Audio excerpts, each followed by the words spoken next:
guys, pag-usapan lang natin ang breaking news. Ayon kasi sa Bali-Balita, OMG, Direk Olivia Lamasan on the Katniel Challenge. Na alam niyo naman siguro pinag-uusapan na tumutulong na umano si Direk Olivia Lamasan sa Katniel. Alam niyo naman siguro, siya ang nag-utos umano kay Direk Cathy para kausapin umano sina Daniel Padilla at Catherine Bernardo. Pero tumutulong na rin siya para matuloy ang nasabing project. Ibig sabihin, challenge ito para kila Daniel Padilla at Catherine Bernardo. Kaya nga naman kasi sinasabi ni Direk Cathy na talagang new Catherine Bernardo at new Daniel Padilla. Paano nga naman kasi, di ba, nagkaiwalay na sila.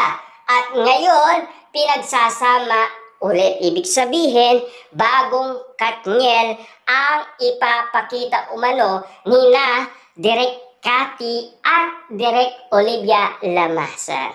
Para at least masaksihan natin ang pag-ihirap na gagawin umano ni Direk Cathy sa dalawa. At siyempre, ayon kasi sa kanila, pasabog ang ipapakita ni Daniel Padilla at Catherine Bernardo. Matatandaan ninyo kasi noong sina Daniel Padilla at Catherine Bernardo ay magjowa pa, naiirapan si Direk Cathy sa dalawa. Na alam niyo naman siguro pinag-iiwalay nila ang dalawang yan.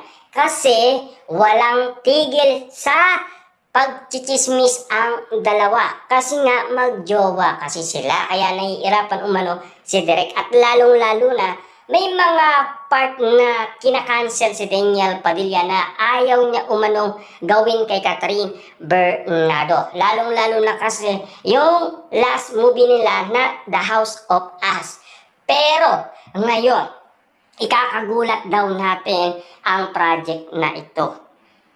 Kasi alam niyo naman siguro, no, matagal na nating inihintay ang ganitong sitwasyon na sana mabulaga naman ang mga Katniel fans para maging sulit naman ang pag-iintay natin at paghihirap natin sa kakahintay sa balikan ni Daniel Padilla at Catherine Bernardo na talagang pasabog ng ABS-CBN. Na alam niyo naman siguro 2025 pa, pinag-uusapan na yan, nagpasabog na ng kilig ang ABS-CBN para makakuha ng survey umano sa iba't ibang tao para sa Katniel. At lalong-lalo na sumunod naman si Mami Bernardo. Ikatlo lang si Direk Cathy at sumunod naman si Direk Olivia Lamasan. Kaya nga naman sinisigurado nila na matutuloy talaga ang nasabing project kasi naka-line up na kasi yan sa ABS-CBN. Diba?